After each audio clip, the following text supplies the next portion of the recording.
अभी 2011 में आपने देखा क्रांति किया लोगों ने, 2011 में 18 देश आजाद हुए और वहां पर लोकतंत्र प्रस्थापित हुआ, लोकशाही प्रस्थापित हुई।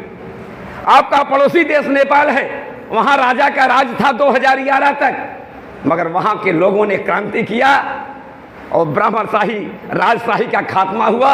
वहां की जनता ने लोकतंत्र को, लोकशाही को प्रस्थापित किया, क्रांति किया ना, जिंदगी लगाई, जवानी लगाई, तब तो मुल्क आजाद हुआ।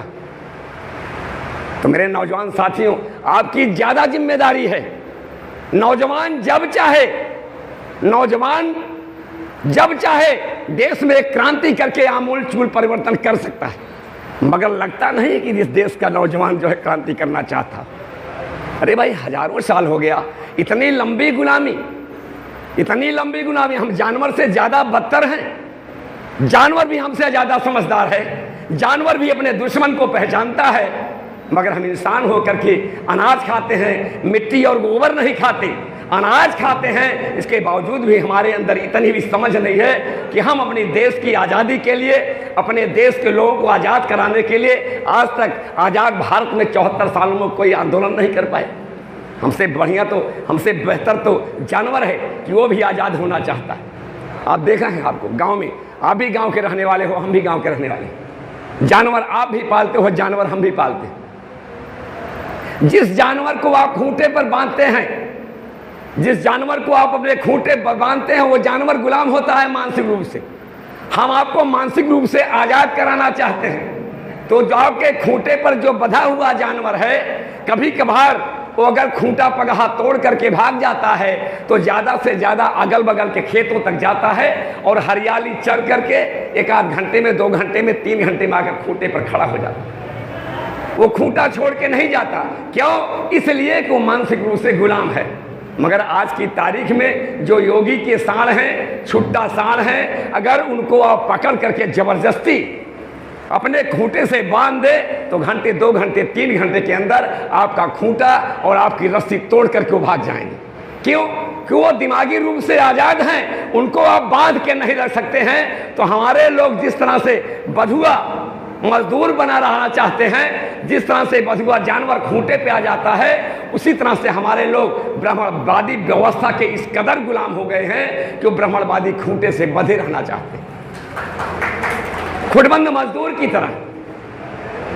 जानवर भी अपने दुश्मन को पहचानता है, मगर हम इंसान होके दुश्मन को नहीं पहचान पा रहे हैं। है जग जाहिर मुंह से बिल्ली में बैर जहां, है जग जाहिर मुंह से बिल्ली में बैर जहां, बना चरवाहा शेर तो बकरी का खैर कहां। क्या कभी शेर और बकरी ये घाट पानी पी सकते हैं? नहीं पी सकते। मगर हमारा समाज इतना ताकतवर समाज है जिसकी जनसंख्या इस देश में 85 से 90% है।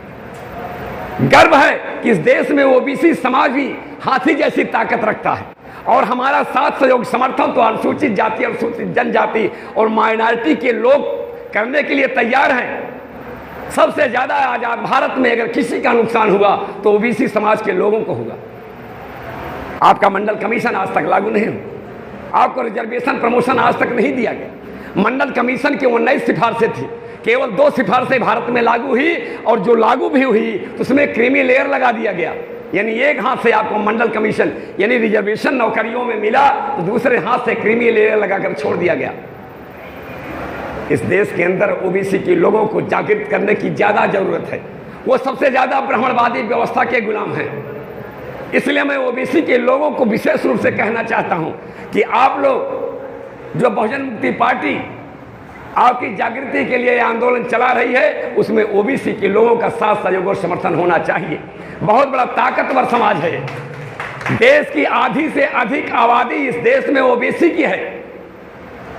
लोकतंत्र में संख्या बल का सिद्धांत है कि 100 में 51 वोट जो पाएगा वही इस देश का मालिक बनेगा, वही इस देश का राजा बनेगा। मगर इस देश में 51 नहीं, ओबीसी 1931 की जनगणना के अनुसार इस देश में बैकवर्ड 52% है। बैकवर्ड अकेले अगर चाह ले और जागृत हो जाए तो अनुसूचित जाति की, अनुसूचित जनजाति की, माइनॉरिटी की भी जरूरत नहीं है। अकेले ओबीसी इस देश का मालिक बनाने के लिए पर्याप्त है। मालिक बनने के लिए तैयार है, मगर ओबीसी इस देश का मालिक बनना ही नहीं चाहता है। जबकि माइनॉरिटीज के लोग, एससी अनुसूचित जाति के लोग, अनुसूचित जनजाति के लोग आपका सहयोग करना चाहते हैं, आप सहयोग है लेना ही नहीं चाहते। इसलिए मेरे साथियों, ये समाज हमारा हजारों साल से गुलाम रहा, हजारों साल से बेबस बेकस बनाया गया, तो हम आपको एक करने के लिए आए हैं। बहुजन मुक्ति पार्टी आपको इस देश का मालिक बनाना चाहती है, इसलिए अपने समाज के लोगों को हम एक करना चाहते हैं। एक समस्या के आधार पर एक करने की जरूरत है। जो समस्या है आपकी, वही समस्या हमारी है। आज हजारों साल से एससी, एसटी, ओबीसी और माइनॉरिटी की कुटाई पिटाई हो रही। आप भी सताए गए हो, हम भी सताए गए हैं। आप भी पीटे गए हो, हम भी पीटे गए हैं। हमारा भी अपमान हुआ, आपका भी अपमान हुआ है। इसलिए जब दोनों लोग सताए गए हैं, दोनों लोगों की कुटाई पिटाई हुई है, दोनों लोगों के अपमानित हुए हैं, तो समस्या के आधार पर, समस्या सबकी एक है, समस्या के आधार पर एक हो जाओ। इसलिए कि एक सिद्धांत है कि पिता पिता का साथ देता है, पिता पिता का साथ देता है, पीटने वाला पिटने वाले का कभी साथ नहीं देता। आप लोग गांव के रहने वाले हैं, खेती बाड़ी करते हैं, आपने देखा है बाजरे की खेती आपने किया, बाजरे की खेती आपने किया। बाजरा जब पक के तैयार होता है तो बाजरा काटा जाता है, धूप में सुखवाया जाता है, सुखवाने के बाद उसे मोटे से पिटने से पीटा जाता है। बाजरे का दाना पीट पीट कर निकाला जाता है।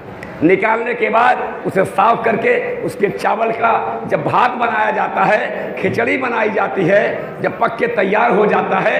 अगर बजरी के चावल को, बजरी के खिचड़ी को आप दूध से खाएंगे, उसमें दूध मिलाएंगे, तो बजरी के चावल में दूध कभी मिलता नहीं। क्यों? कि वो पीटा गया है, बेली का दाना सताया गया है, पीट पीट करके निकाला गया है, और दूध जो है सीधे गाय और भैंस के स्तन से निकाला गया है, वो पीटा नहीं गया है, इसलिए वो बजरी के चावल में मिलता नहीं है। पिता पिता का साथ देता है, पीटने वाला पीटने वाले का साथ नहीं देता। मगर वही दूध जब आग पर जला दिया जाता है, आग पर जलाने के बाद ठंडा होता है थोड़ा, उसमें मट्ठा दिया जाता है, दही बन के तैयार होता है, तो खैलर से उस दही को मट्ठा बनाया जाता है। वो मट्ठा जब आप बजरी की खिचड़ी में डाल देंगे तो मिल जाता है। क्यों? वो भी सताया गया, वो भी सताया गया, दोनों सताए गए हैं। बजरी और मट्ठा एक दूसरे से मिल जाते हैं, तो पिता पिता का साथ देता है, पीटने वाला पिटने वाले का साथ नहीं देता। आपसे अपील करता हूँ, गुजारिश करता हूँ, निवेदन करता हूँ कि आप लोग समस्या के आधार पर एक हो जाओ। 2 कदम आप चलो, 2 कदम हम चलें, दूरियां कम होगी, प्यार और मोहब्बत का संदेश जाएगा, हाथ मिलेंगे, दिल मिलेंगे, हम लोग एक होकर के इस देश के ब्राह्मणवाद का खात्मा कर सकते हैं। और ये सरकार जालिमों की सरकार है, ये आपका भला कभी नहीं चाहेगी। आज पूरे देश को योगी मोदी ने मिलकर बेच डाला, बीएसएनएल बेच दिया गया, भूमि अधिग्रहण कानून बनाकर जमीन जायदाद बेच दी गई, 80% क्लास 1 और क्लास 2 की नौकरियों पर ब्राह्मणों का कब्जा है, 97% रोजी रोजगार पर कब्जा है, मंदिरों पर 100% ब्राह्मणों का कब्जा है। बीएसएनएल बेच दिया गया, जमीन बेच दी गई, रेलवे स्टेशन बेच दिया गया, रेलवे बेच दिया गया, एयरपोर्ट बेच दिया गया। अब देश भी आपके हाथ में नहीं है, देश भी अडानी और अंबानी के हाथ में बेच दिया गया। भारत में भारत है, ऐसा नहीं है कि अब भारत भी अडानी और अंबानी का गुलाम हो गया है। साथियों, अब योगी और मोदी एक दूसरे की तारीफ करने पर लगे। अभी देखा आपने, बनारस में योगी भी आया था और मोदी भी आया था, एक दूसरे की तारीफ कर रहे थे, एक दूसरे के समर्थन में, एक दूसरे के तारीफ करने में एक दूसरे के कसीदे कर रहे थे, ऐसा पढ़ रहे थे। ऐसा योगी और मोदी, बनारस में योगी और मोदी एक दूसरे की तारीफ ऐसे कर रहे थे जैसे ऊंट और गधा। संस्कृत में एक श्लोक है साथी, संस्कृत में एक श्लोक है कि उष्ट्रा नाम विवाहेचा, उष्ट्रा नाम विवाहेचा गीतम गायत गर्दभ ते परस्परम प्रशंसयन्ति यहो रूपम अहो ध्वनि। ऊंट की शादी पड़ी थी, उष्ट्रा नाम विवाहेचा, ऊंट के विवाह था, गीतम गायति गर्दभ, और गधे ने गीत गाया। ऊंट की शादी थी, गधे ने गीत गाया। जब शादी का दूसरा दिन था तो दोनों एक साथ बैठे और एक दूसरे की प्रशंसा करने लगे। क्या प्रशंसा करने लगे? गधे ने ऊंट से कहा कि ऊंट दूल्हे राजा, कितना सुंदर प्रकृति ने आपको चेहरा दिया है, बहुत सुंदर चेहरा आपका है। ऊंट खुश हो गया। ऊंट ने कहा कि हमको जैसे प्रकृति ने चेहरा बढ़िया दिया है, वैसे गधे राजा आपको भी प्रकृति ने क्या सुंदर गला दिया है। उसके गीत पर बखान किया। इस तरह से योगी और मोदी ये ऊंट और गधे हैं, देश को बेच डाले हैं, देश की समस्या का समाधान करने वाले नहीं हैं। अरे मेरे नौजवानों, अगर आप जागृत नहीं हुए तो ये देश आपका है, इस देश के आप असल बासिंदे हो। आपके पुरखे जब राजा थे तो ये देश सोने की चिड़िया था, देश विश्व गुरु था, देश विश्व महाशक्ति था।